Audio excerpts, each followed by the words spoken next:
The world spent $300 billion so nothing would happen on January 1st, 2000. Nothing did, and within 72 hours, the world decided the quiet proved the whole thing was a scam. That verdict missed something. A few systems did break that night, inside one of America's most secret buildings and inside a hospital laboratory, and almost nobody was told. Your bank's computers crossed that midnight too, and nobody asked your permission. The claim on trial, a prevented disaster, looks exactly like a false alarm. The trap has a name, and by the end of this episode you will see it running through your own life. 2 promises before midnight. A huge share of Y2K was never fixed at all, only postponed with a timer attached, and the skeptics hold one genuinely strong card, and its name is Italy. The bug itself is almost insultingly simple. For decades, computers stored the year as 2 digits, not 1999, just 99. That works until the century turns and 0 arrives. To a machine that never learned the century, 0 is smaller than 99, which means time has just run backwards. So interest calculations invert. An age check decides a newborn is 100 years old. Anything comparing dates across the century line quietly produces garbage. To see why anyone would build it that way, stand in a 1960s machine room. Memory costs real money there, and a record lives on a punch card with exactly 80 columns to spend.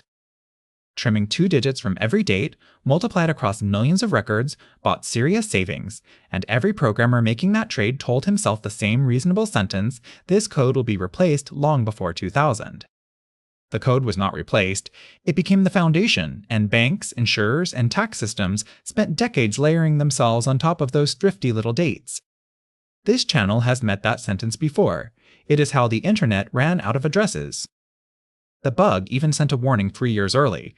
In the late 90s, payment terminals began declining perfectly good credit cards because the cards dared to expire in the year 2000.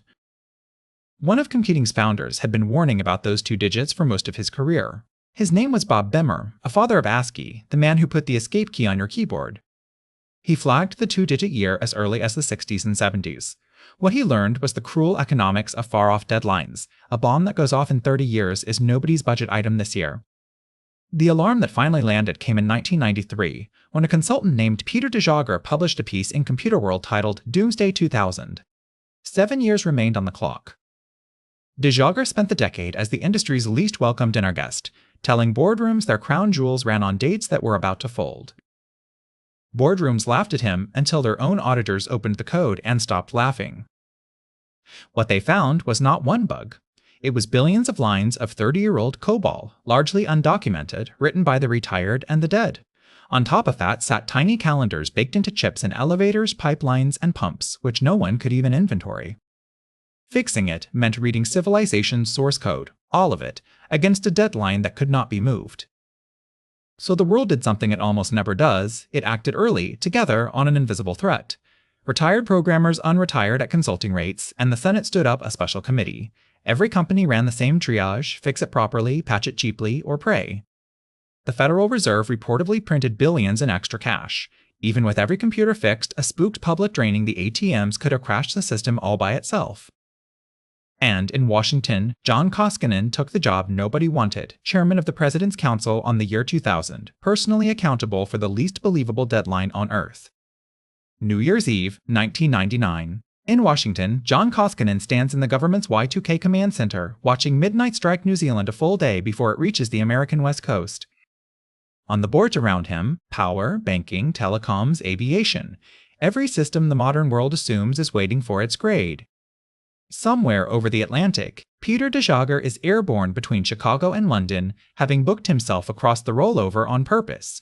The man who sounded the alarm is betting his body on the repair.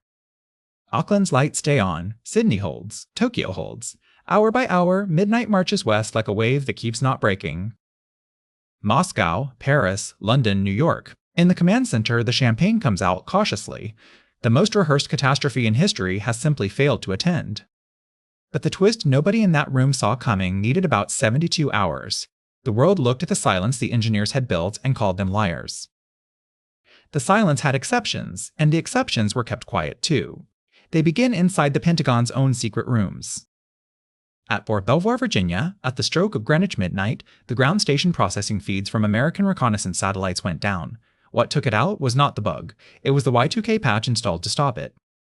Controllers reached a contingency within hours, and the feed still ran degraded into January 2nd. For 2 days, the fix was the failure. In Sheffield, England, it was graver. A screening laboratory software miscalculated Down syndrome risk for 154 pregnant women, and the wrong results went out to real patients. In Japan, an alarm tripped at the Onagawa nuclear plant minutes after midnight. In Chicago, the Federal Reserve briefly could not lose $700,000 of tax money, and across the young web, sites woke up greeting visitors from the year 1900. That is the damage report with the repair 99% finished.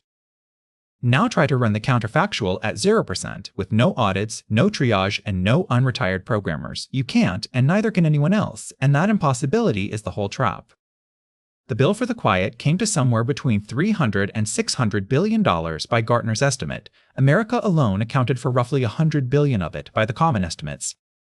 What that money bought was an absence, and an absence cannot testify on its own behalf. A disaster that happens at least writes its proof in wreckage. A prevented one leaves only the invoice, and an invoice standing alone looks exactly like fraud. So Y2K became shorthand for overreaction, and the rest you got remembered as the scam. The skeptics deserve their day because they hold one genuinely strong card. Italy and Russia spent a fraction per head, greeted the millennium, and were essentially fine. Doesn't that prove the big spenders were fleeced?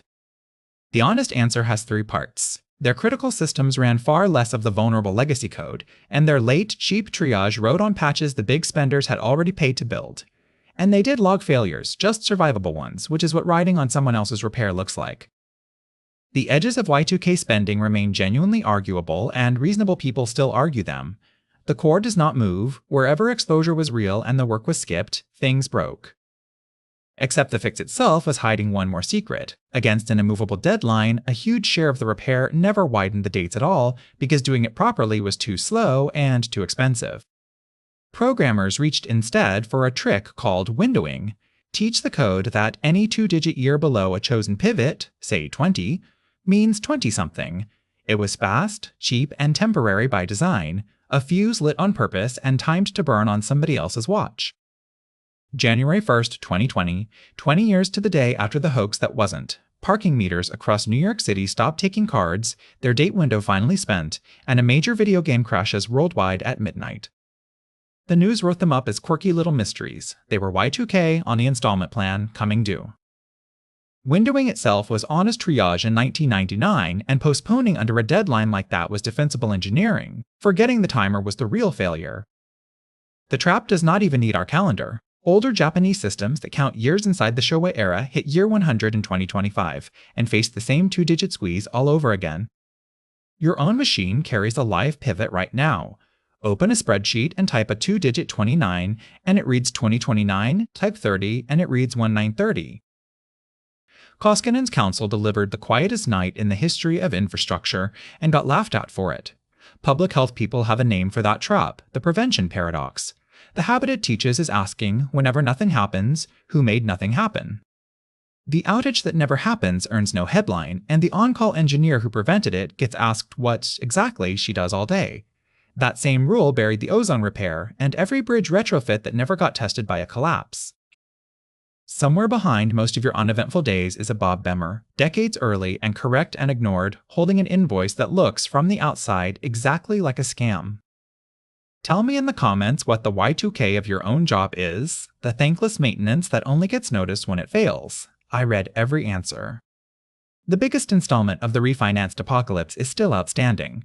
Deep inside an enormous number of older computers, time is not a date at all. It is a single counter of seconds since January 1st, 1970, stored in 32 bits. That counter hits its ceiling at 14 minutes and 7 seconds past 3 in the morning, Universal Time, on January 19, 2038. Unfixed systems will wake up believing it is December 1901. The modern world is already moving.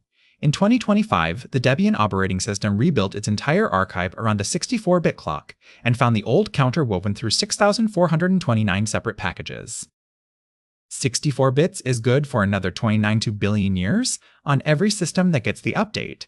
The problem is the layer that never will. The elevator controller installed in 2011, the industrial sensor with no update port, the chips nobody inventories.